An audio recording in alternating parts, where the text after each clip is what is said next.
Welcome to How Things Connect, where we share insight and wisdom on healing, empowerment, and regeneration. I'm your host, Stephanie Wang, and I'm so delighted to have with me as my special guest today, educational and developmental leader and facilitator, Suparna Diwakar. Suparna has worked extensively in the developmental sector in India for over 30 years. Her work has been from grassroots level to being part of policy-making bodies. She's also co-founded organizations in the social sector, the most recent one being the Indian School of Developmental Management. As Dean at ISDM, she led the integration of well-being in the curriculum. Over the past few years, she has been exploring the idea of regeneration for thriving and flourishing of all life on Mother Earth, and the contributions that Indic knowledge systems can make for universal well-being. She's recently designed and run a course on regenerative leadership and is facilitating organizations to embed principles of regeneration in their design and practice. Suparna is currently a member of a task force set up by the government for the implementation of India's National Educational Policy 2020 in the state of Karnataka. Welcome, Suparna. How are you doing? Thank you so much, Stephanie, for inviting me to have this conversation. I'm just delighted to be with you and, just to build on some of the conversations that we started off with earlier on. Thank you. Thank you. Thank you so much for being on the show. So usually, Stephanie, when we start a conversation of this type in India, we have a small Sanskrit prayer.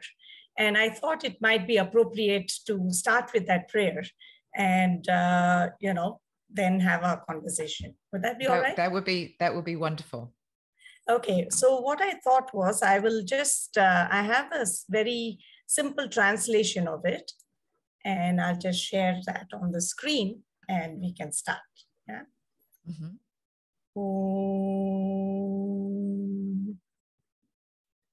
Sahana vavatu, sahanau bhunaktu, sahaviryam karavavahe, tejasvinavadi tamastuma vidvishavahe.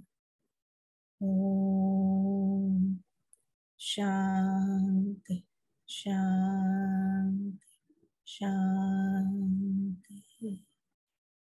Thank you. And for our audio guests who are listening in, I'm going to read what Suparna just said in Sanskrit in English. So the translation is, Om, may we move together in this endeavor. May we be nourished. May we work together with great energy. May our intellect be sharpened, and let there be no animosity between us. Om, peace, peace, peace. That's beautiful. Thank you for setting the tone, Suparna. Thank you. Yes. So, you are doing such interesting work, and it's so relevant for the world today. Would you share with us a little bit your personal story and what led you into your passion for education and also regenerative culture?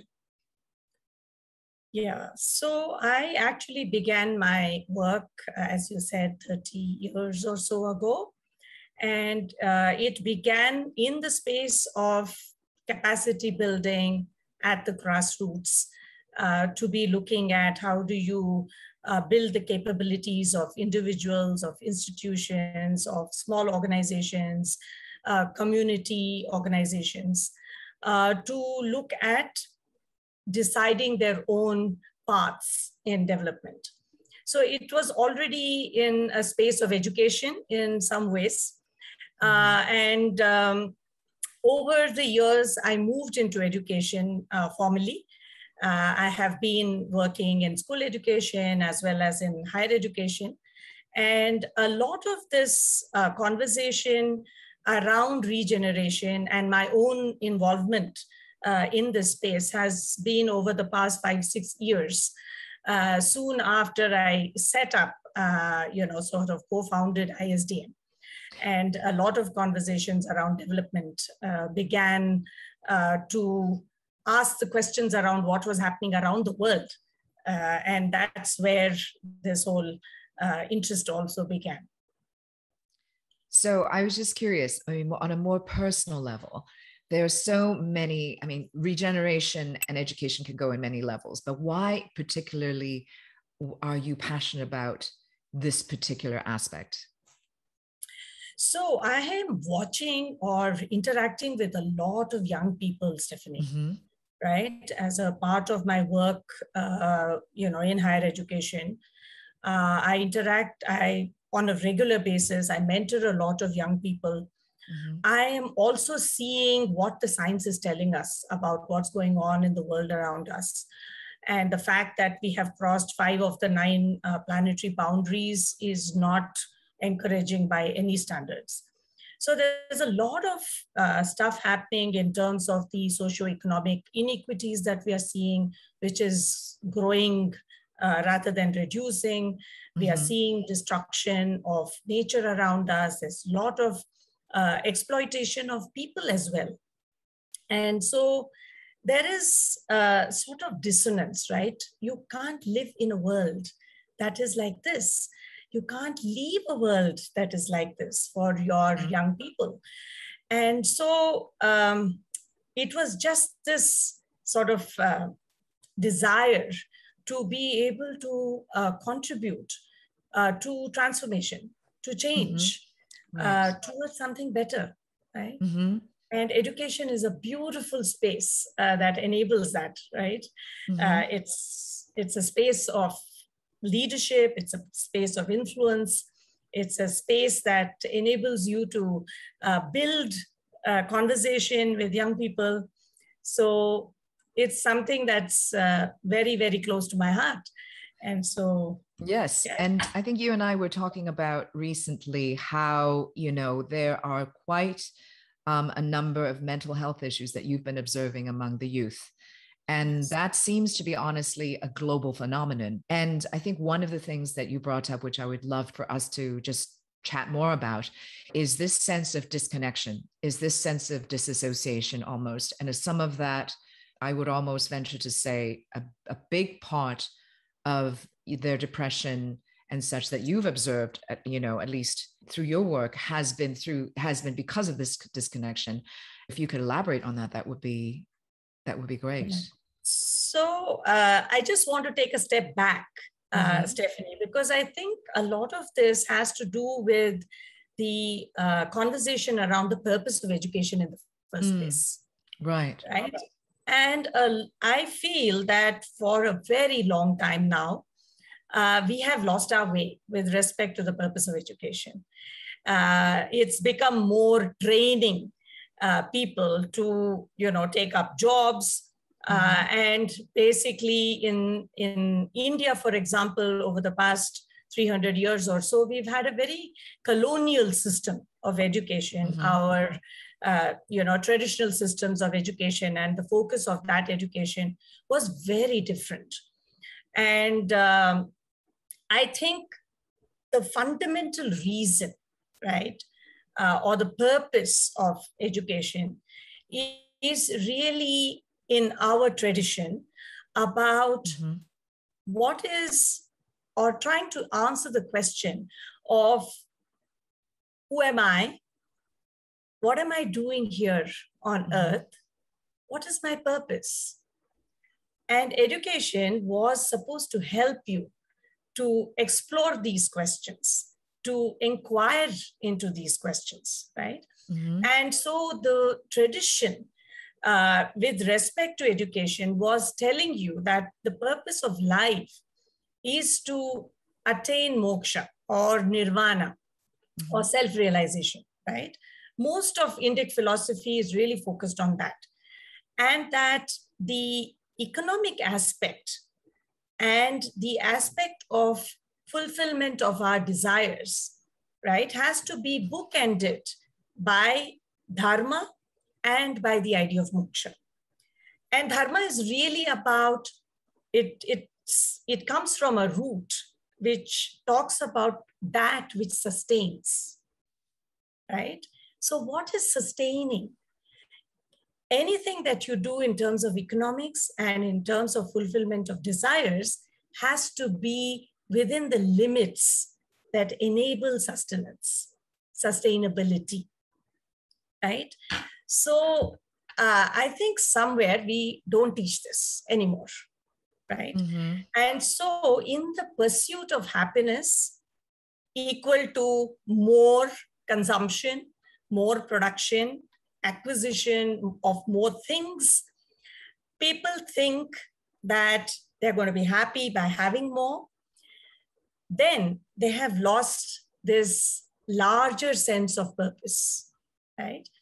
Of being one with community, of serving community, and realizing your purpose through that route. Mm-hmm. In my view, a lot of the mental health issues that we are seeing today is arising out of this lack of sense of purpose. Mm-hmm.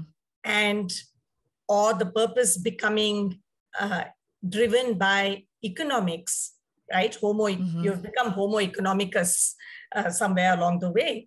And I think a lot of the mental health issues arise because of this.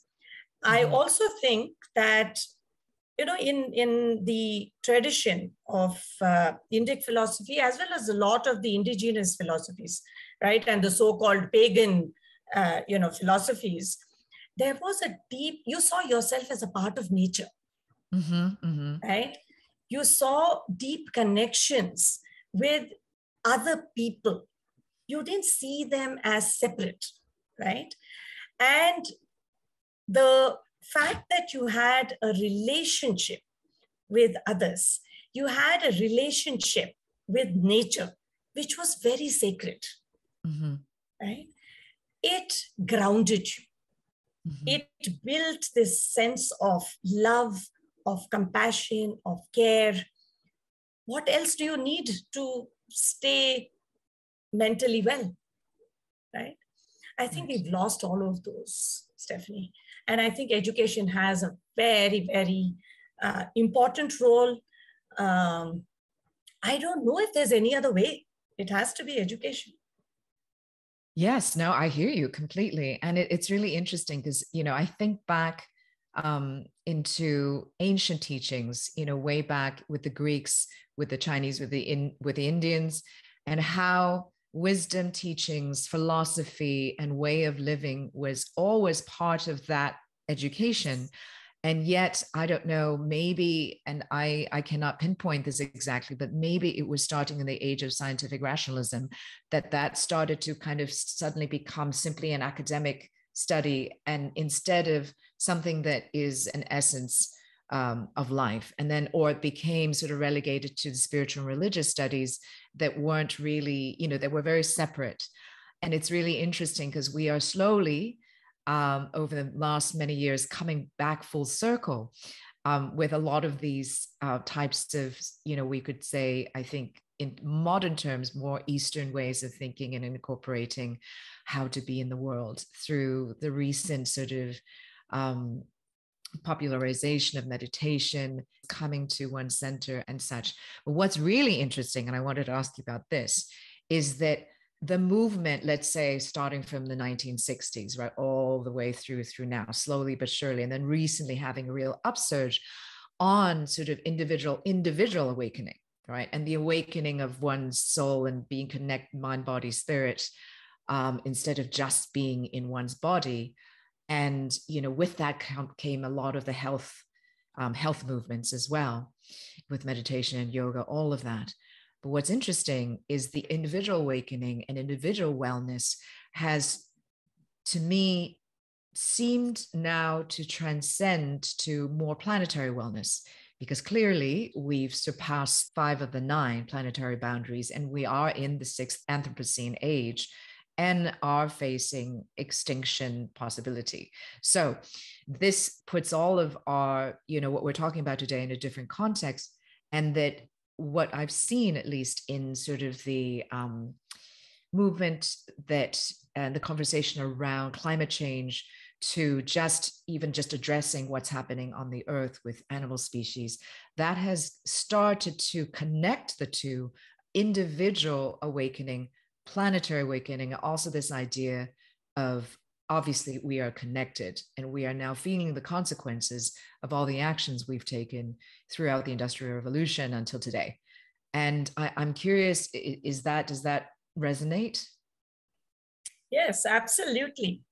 And if I look at it from an Indic lens, right? Right. The ontology of the Indian tradition is really about looking at the whole. And the parts are seen in relationship to the whole, right? So the individual is part of and has a relationship with community, with larger society, with the planet. And all of these are considered as manifestations of a universal consciousness. And so the relationship arises while each individual manifestation is unique, right? And we see the diversity of that manifestation. It is all emerging from the universal consciousness. So we are, therefore, by definition, there is already a sacred relationship, right? We have forgotten it. Mm-hmm. We have forgotten it. And so the planet is seen as a living goddess. We call her Bhudevi, right? And so in our traditions, when we are, for example, a farmer, right, is plowing the field, he and the family will take permission from Mother Earth, Goddess Bhudevi, to dig the earth and say, please forgive me, Mother, that we are having to do this. When we build a house and we have to dig to lay the foundation, we again do a prayer, right? And there is an offering made, right? So, Ma, please excuse us for, perpetrating this kind of violence on you. So that is the tradition, right? But now all of this is seen like it is mumbo jumbo, right? Everybody thinks it's all wishy-washy. But the fact is that these rituals, right, had a deep philosophical meaning. They were to remind you, right, of your place in this larger universe. They were to remind you of the relationship that you have with nature. And we don't teach these anymore. And we have completely forgotten. And thank you for reiterating the sacredness of this relationship, because I think that's so important. And this has nothing to do with religion at all. It is literally has absolutely nothing to do with that. But when we start to be in relationship with ourselves, with nature, with each other in sacredness, and understanding what that actually means, that is, back to fundamental education is so critical. And, as you were saying about about this sacred relationship, what's interesting though, is I feel that nowadays people are coming back to the understanding of that slowly but surely. Yes. And yes, it was considered mumbo jumbo for some time, but the truth is, and the fact is that, even scientifically, you can prove there's a relationship. You can see how, I'm sorry, but like if you're going to be polluting the rivers, that polluted river is going to end up in your drinking water, is going to end up in your crops, is going to end up, being used to grow the plants and the vegetables and everything that you eat, which you also ingest. So you are always ingesting the poison that you put back out into the world. So that is a simple, example, but that's the truth. And, a lot of this is actually backed by science. It's the way that we, I feel that in reframing it this way, we are reinforcing this idea from both a scientific and from a philosophical standpoint. And I really have a great deal of respect for Indic philosophy, because it very clearly and succinctly actually lays this out. And, I'd love to ask you more, because I think on another, you started talking about Dharma. And then I know that there's a few others. If you could elaborate just on, I know this is a very sort of rudimentary basic lesson, but if you could just share that, that would be so helpful. I think you might be referring to what we call Pusharta. Yes, that's right? it. Mm-hmm. So the Pusharta has these sort of 4 different ideas embedded Mm-hmm. in this larger idea. It's a whole idea, right? Mm-hmm. It is to guide human beings mm-hmm. on their journey in life, right? So dharma, artha, kama, and moksha. These are the 4. Mm-hmm. And dharma is the way in which the patterns of life, the principles of life work.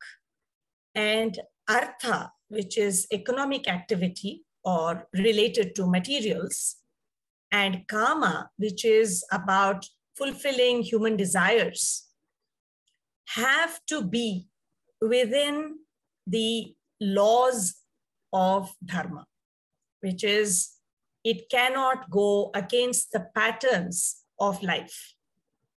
So regeneration is embedded in the Pusharta, right? Because you can't have economic activity which is going against or breaking the patterns of life, right? And I mentioned about the idea of moksha, right? That ultimately the purpose of life, right, is to realize who you are, right? In relation to what's in the cosmos, in relation to other human beings, in relation to nature, right? And so this endeavor of discovering this or self-realization, right? The idea of the economic activity and your fulfillment of desires has to be delimited by the laws of dharma. The other related idea is the idea of seva, right? That it is only in the process of offering the unique abilities that you have as a unique manifestation of the universal consciousness. In the process of offering that uniqueness to the world, you are able to also begin to understand who you are, right? So it is in this constant relationship of offering yourself, your uniqueness, your talents, right, to the world, that you are also discovering who you are. And so seva is a very important, what shall we say, concept, right, in the journey of self-realization. So it's very deeply connected with, and seva is not just for human beings, right? It is seva for every sentient, insentient being. So it's very holistic in its paradigm, right? In a worldview.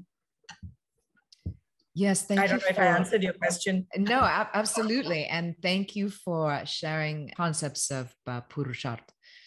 And it's interesting when you talk about seva, because what is inherently in that concept is that every human being is valuable, no matter what socioeconomic background, doesn't matter where they're born, where they are, what color of their skin, it has nothing to do with that.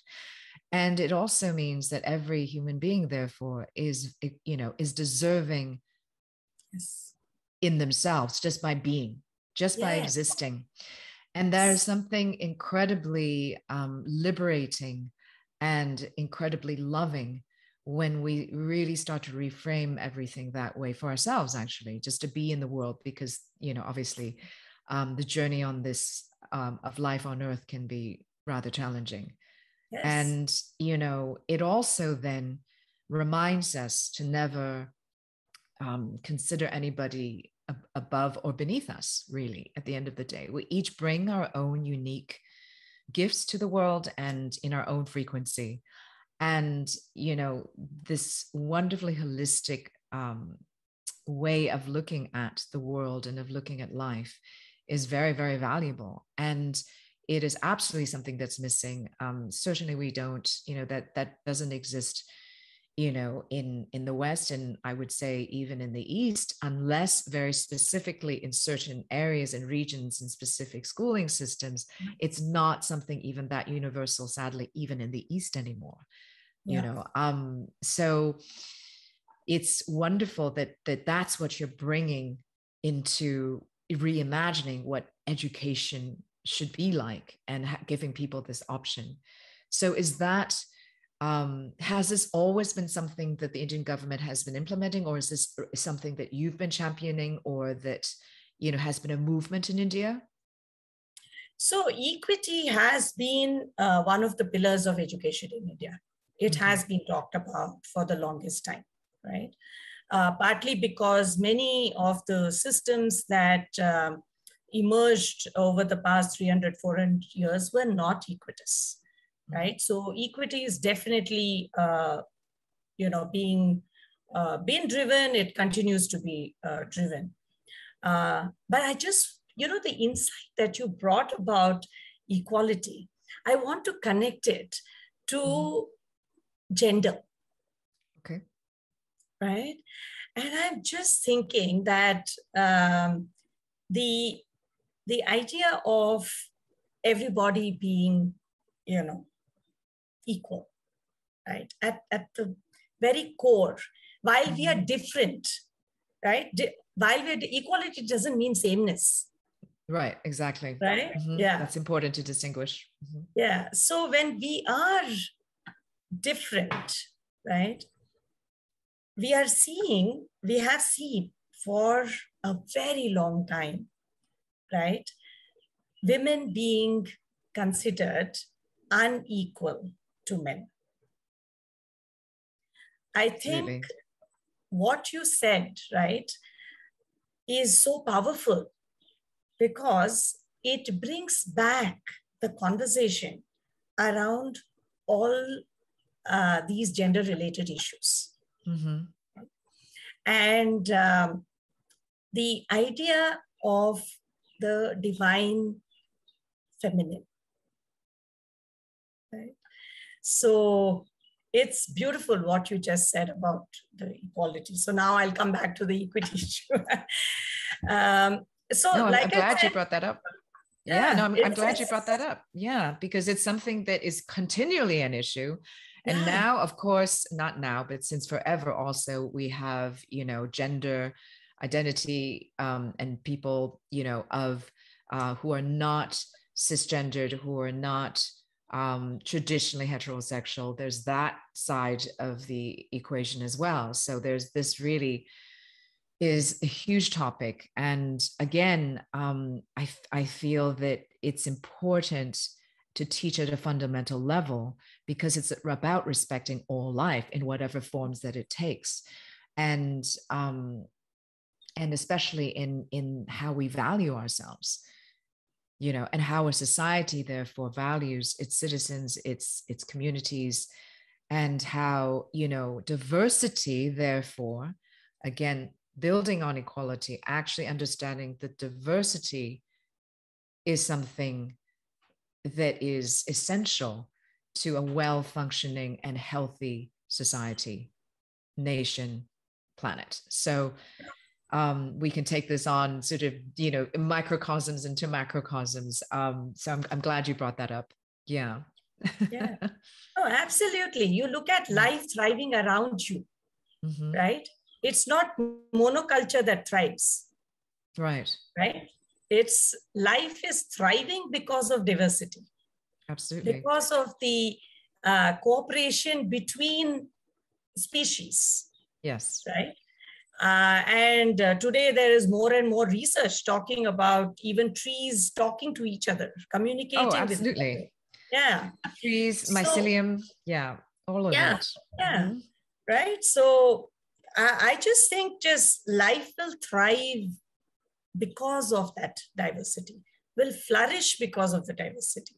Mhm. And it's really sad that across the world, right, because of the way that we have looked at agriculture, for example, That's right. has been very, monoculture, right? It's basically large industrial kind of farms.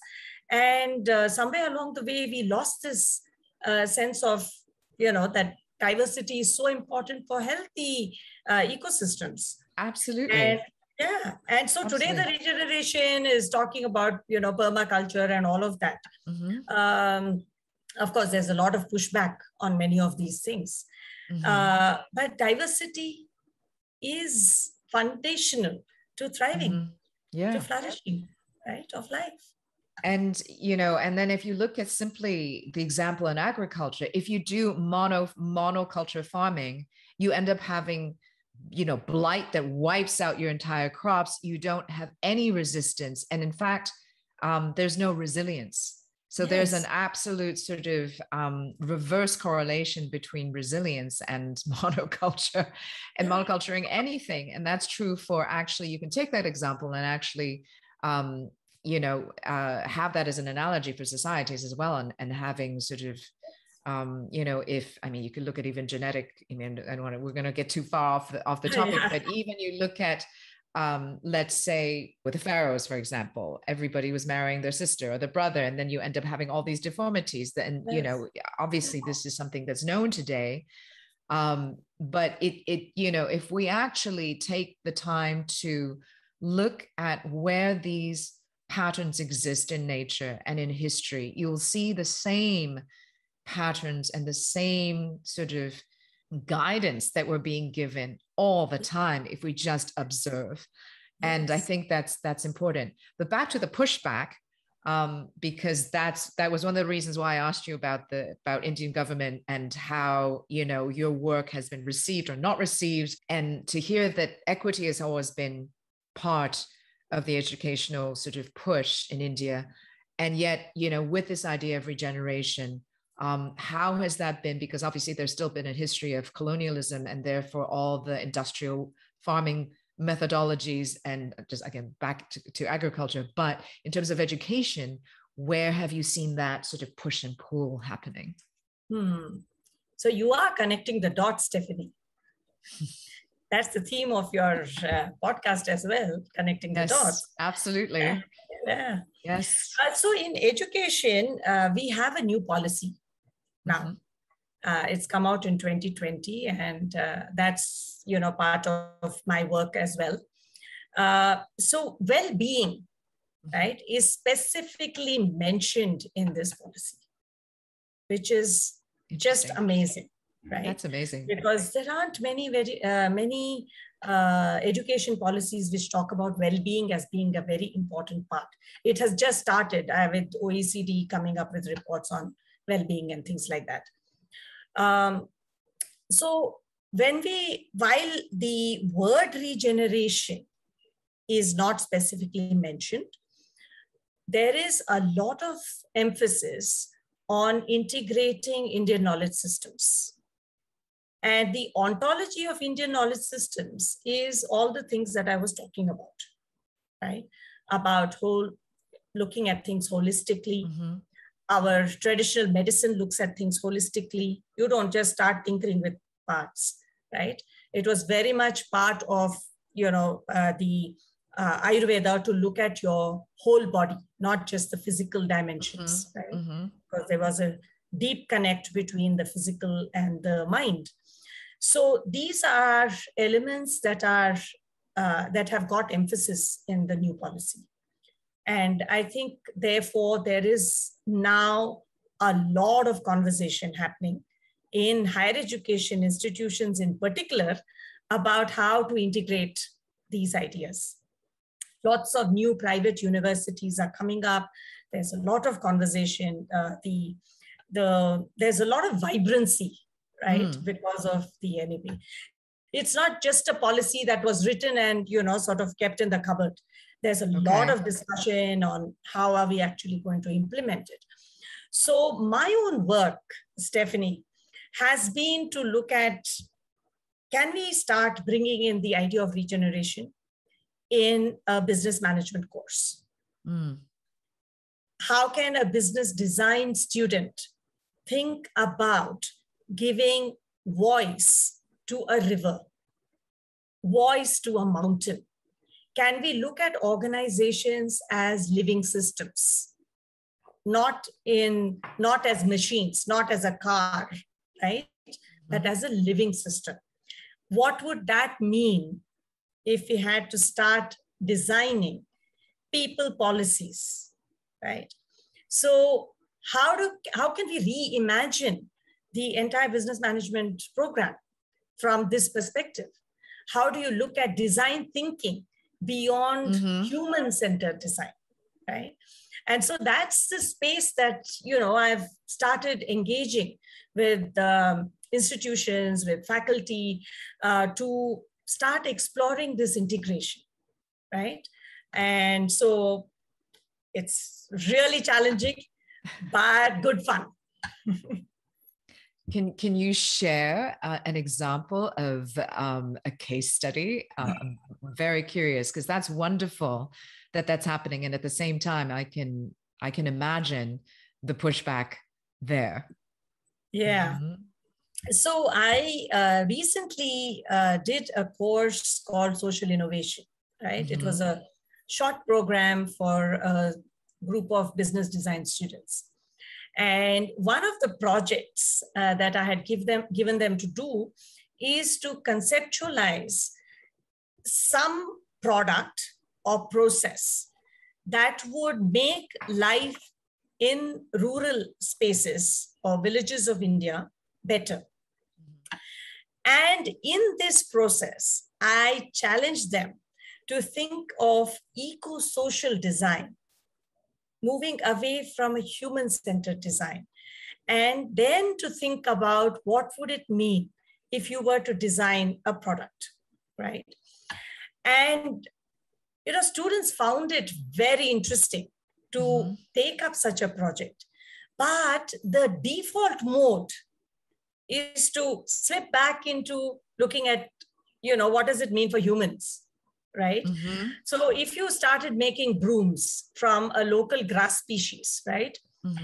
You have to stop thinking about the expansion of broom making at a rate which is greater than the rate at which grass grows. You can't do it. That's right. Right? And so where is that balance that you're able to bring? And this challenges most business models, right? How do people think about businesses otherwise? But if you look at village folk today, right, you will find very few families which are depending only on one source of income, because they understand the importance of having diverse sources of income, which builds resilience. Right? So design has to take into account all of these elements, which it doesn't currently, right? There's a case of a bunch of students who went to study farming in a village in north of India, in one of the Himalayan states.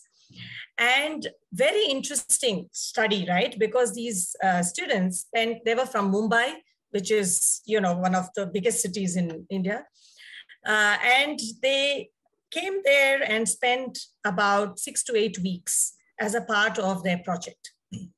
And what is interesting is that they made a big study of input, output, how much is, being produced by the land, et cetera, et cetera. And they, at the end of this period, they made a presentation to the village farmers. And they told the farmers, see, about 20% of your crops are being eaten away by the rats and the monkeys. So if you used methods to prevent rats from entering your fields, right? Like some rat poison and things like that, and use electric fencing to keep the monkeys out, you would make 20% more in terms of revenue, and probably that could lead to about 15% greater profits. What is amazing is the response of the villagers, right? They said, but what you are suggesting is not dharmic. Interesting.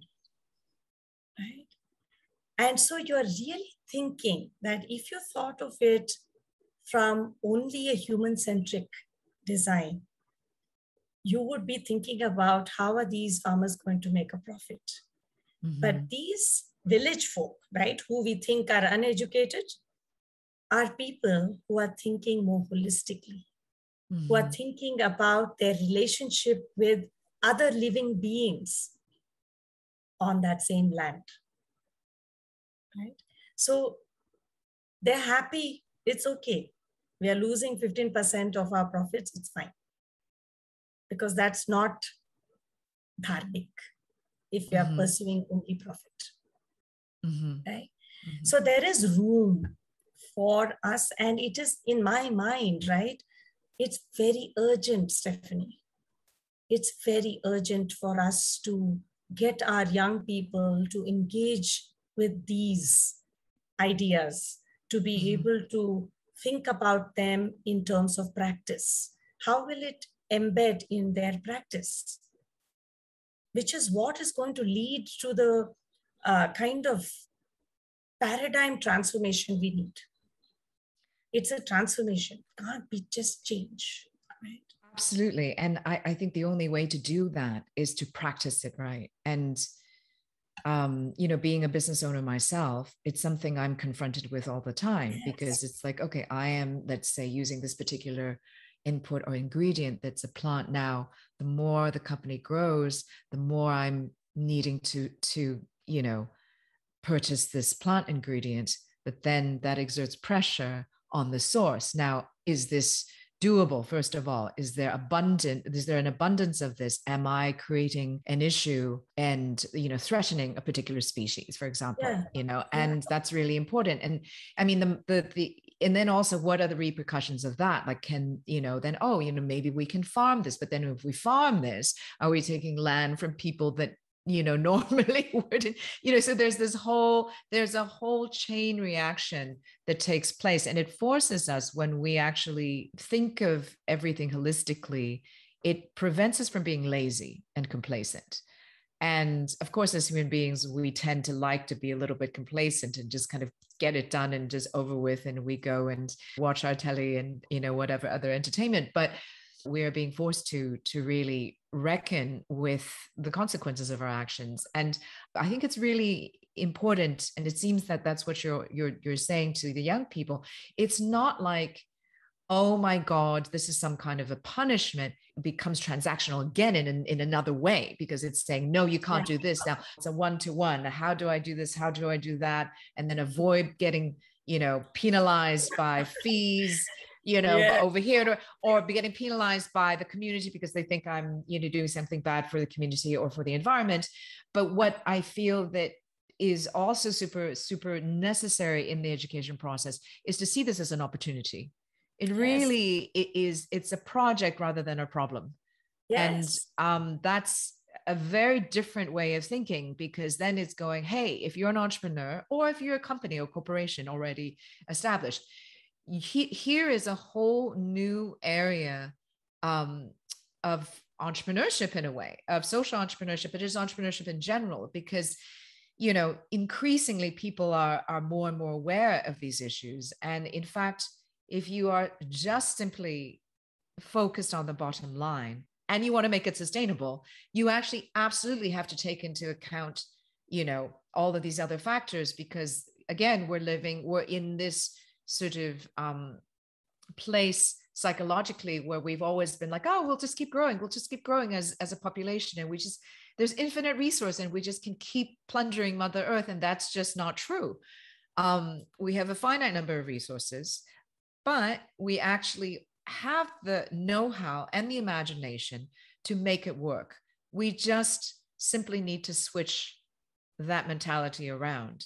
And it can still come from an abundant place. It doesn't have to be, oh no, sorry, no meat for you now, and no, nothing else, and you just have to eat crickets. It doesn't have to be that way, which, it's funny because I feel like there's a few narratives going on in the world right now. And then there is sort of a, you will eat crickets and you will be happy narrative, and then there's one, it's like, no, there's actually another option. You can eat just crickets and avoid eating other protein.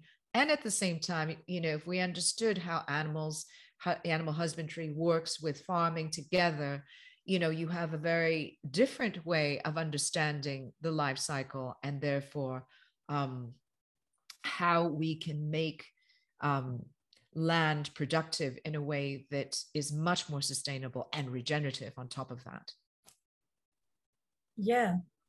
So I think the growth thing is something that drives people into saying, how do we do this more? How do we do this more? Right? And so in the process, we tend to degenerate the ecosystems, which are actually otherwise left to themselves, will follow a cycle and regenerate, right? I think we have to stop thinking about growth as big and more. And what you're pointing to is that, right? That when you're saying, for example, about meat, right? It comes back to the question of diversity. Why can't plates have more diverse food, right? And the minute that you have more diverse food, it is going to lead to greater balance from where that food comes, right? Second is that we have, for the longest time, right, eaten what was grown locally. So you had seasonal vegetables, you had seasonal grains, you would access locally, right? But today, we have milk traveling from Denmark to Australia to be made into chocolate, and then that chocolate comes back to Denmark. And we must ask ourselves, why are we doing this kind of thing, right? It has multiple repercussions, right? Apart from the carbon footprint. So if we started thinking about growth, not with business as usual, but growth that can be regenerative, we can still think about growing in particular ways. And when we are talking growth, we are talking about economic growth.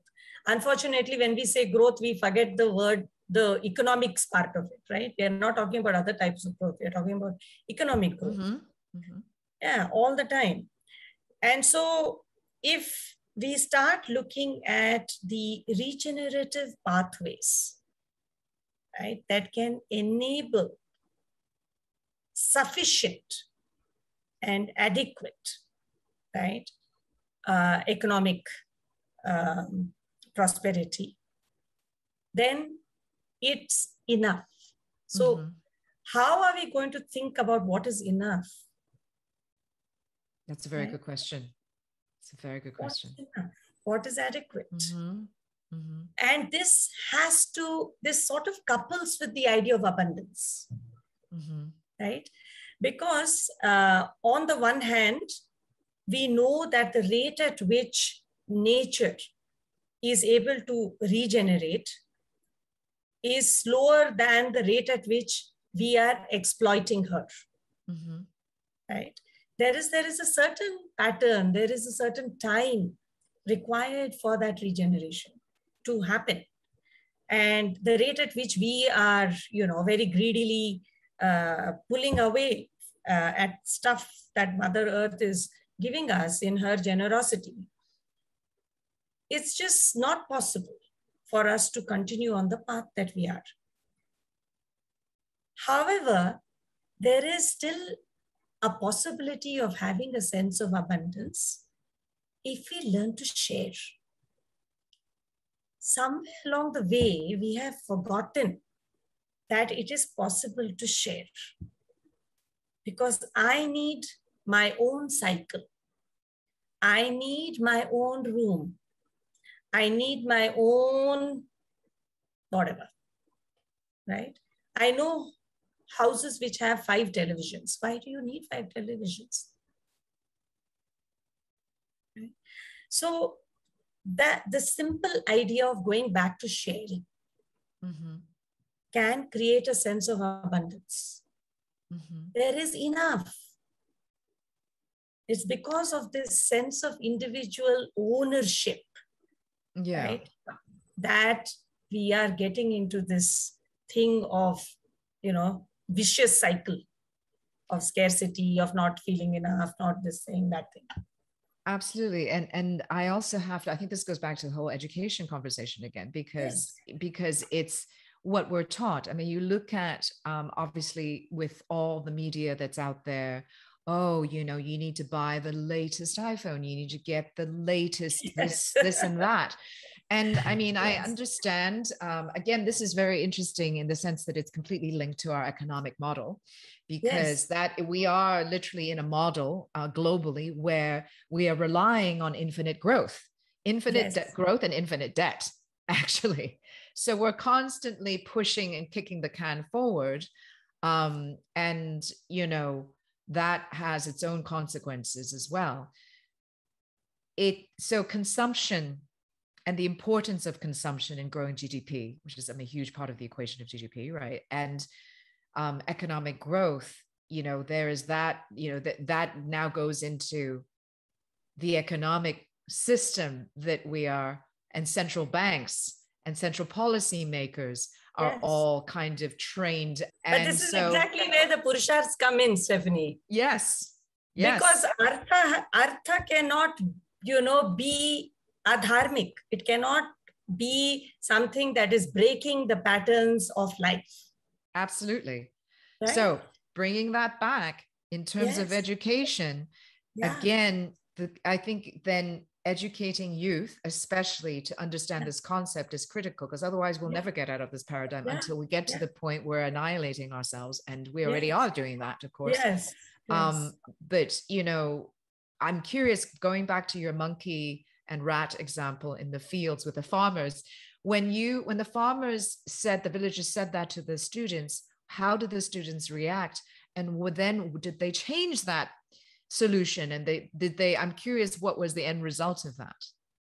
So there was a conversation between the village folk and the students. I think they came back very reflective, right? Not that they proposed a different solution, but because it's jaw-dropping, right?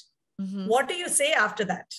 After you listen to the villagers, what are you going to say? So I think it's causing young people to reflect, right? And these young people came back to reflect on what does this mean.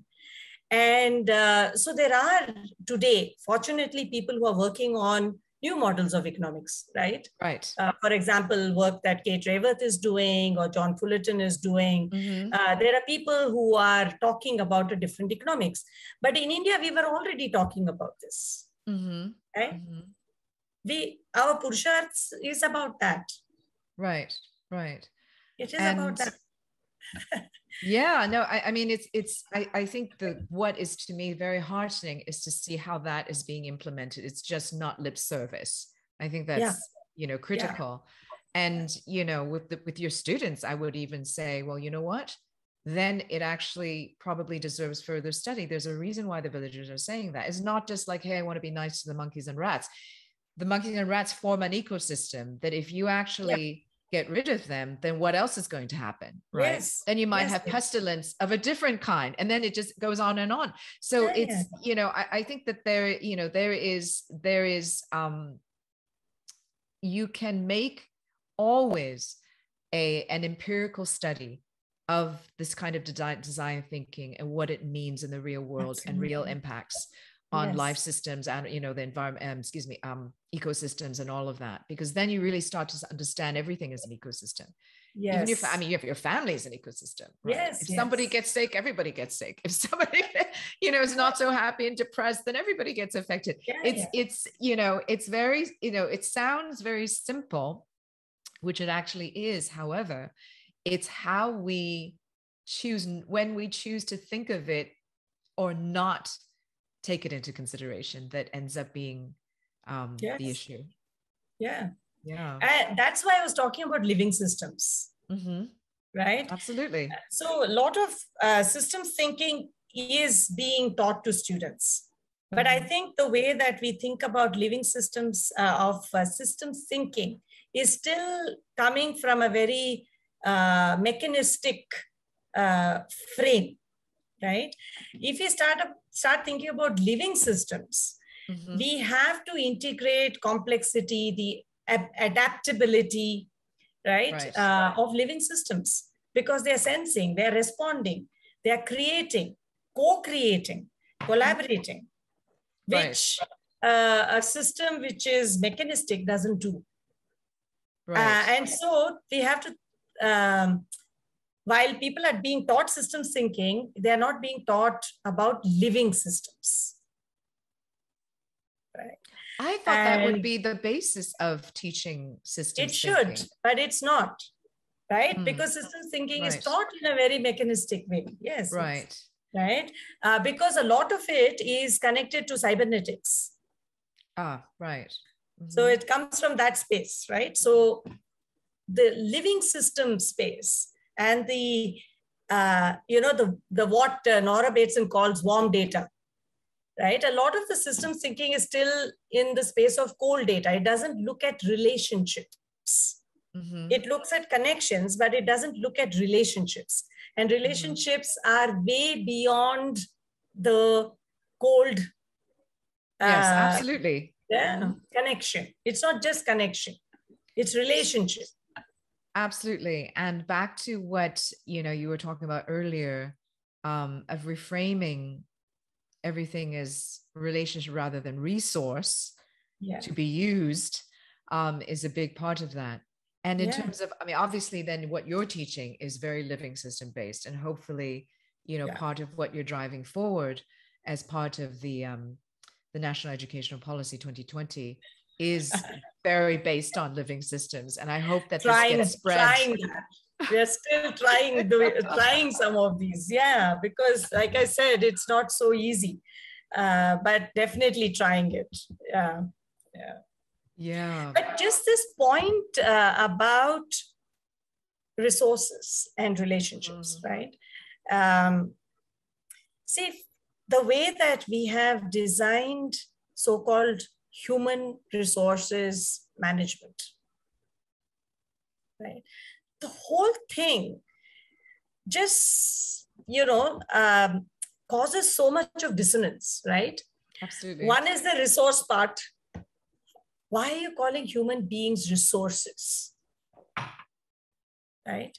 The minute you say resource, then you think you have a right to exploit because you're paying, right? So you can use, that's the language, right? How do you use this person because you're paying them X amount of money? How the fact that this is a whole person, right? Not just the hands or not just the head, but this is a whole person with their creativity and passion and intellectual ability, love, compassion, care, right? Coming into a workspace. That is nowhere in that human resource, right? In addition, we say human resources management, right? And the minute that, even today, a lot of the management conversation is still the so-called scientific management, right? Which was really talking about efficiency, about control and command. And so a lot of people are drowning under KRAs and KPIs. Yeah. Tell me about it. Yes. Yeah. Absolutely. And and so you are basically pitting one human being against another. Mm-hmm. Right. So we are teaching in our education system, because of the way it is structured, we teach our children, we teach our young people about competition. We don't teach them about cooperation and collaboration. Yeah. We don't teach them. Right? Our systems are not designed. Our education system is not designed. Well, this is where I feel like, again, talking about the divine feminine and how bringing women into the workplace is so important, more and more into the political power structures, into, business power structures. All of that is so important because there is, again, Yes. I'm not generalizing, not all women are like that and not all men are the other way, but it's therefore really important to bring that into the equation. So, what you're saying is so true. And what's interesting at the same time is, I feel optimistic very much because we're seeing a lot more of that. We're seeing a lot more of ways of doing business that's collaborative and even in my sphere, I've seen that. And in the entrepreneurial space, you're starting to see much more of that. And it's what's great about living systems is there's always, in a complex system, there's always emergent behavior.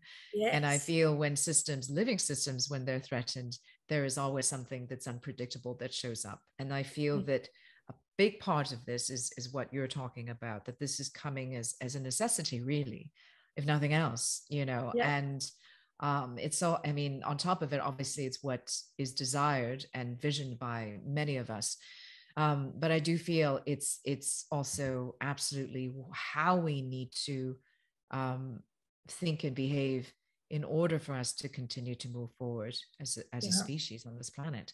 So, I feel hopeful, and and I'm just so glad that there are amazing educators like you out there that are encouraging youth and young people to think and behave differently, and to kind of come out into their own, out of the center of gravity of the old paradigm, because it's very easy to get pulled back in because everything around you is like pulling you that way. And again, at the same time, they are the emergent as well. And we are also in part of that. Yeah. So thank you so very much, Suparna. It's been incredible just having this discussion with you, and incredibly enlivening as well. And thank you so much for sharing your insights, Stephanie. Because the connections that you were making, right? Some of them, to sort of just emerge for me while you were speaking. And so thank you so much for those, because I think it is that those making connections to be able to see the big picture while seeing the parts, right? Which is what you sort of did when you were speaking earlier about the equality bit, for example. Mm-hmm. So thank you so much for that. Lots of insights emerged from me. Thank you. Oh my God, thank you. You're such an inspiration. And it's these conversations. This is why I love having these conversations and sharing these conversations with others, because it's important. And it's, we are in our own way, we're obviously connecting, and then we can, as this gets, as more people hear about it, it triggers and inspires more thought and processes. And so how can people find you? Is the best way on Twitter, LinkedIn, Facebook? All of those. Facebook, not so much. Okay. But and Twitter, you have a website? Not yet. Not yet. I see. Okay. I'm planning to put one together now. Fabulous. Some of these ideas and share them with the world. Yeah. Yes. And just wishing you all the very best and all success with the initiatives that you're putting forward. And I'm sure being your student would be amazing. And I feel so, I wish, like when I was, in sort of primary school and then secondary school, I had a teacher like you. That would have been so amazing. So thank you for doing the amazing work that you do, truly. And thank you for being on the show. Thank you for what you do, Stephanie. And also wish you the best for the venture that's coming up. Thank you. Thank you. Namaste. Namaste.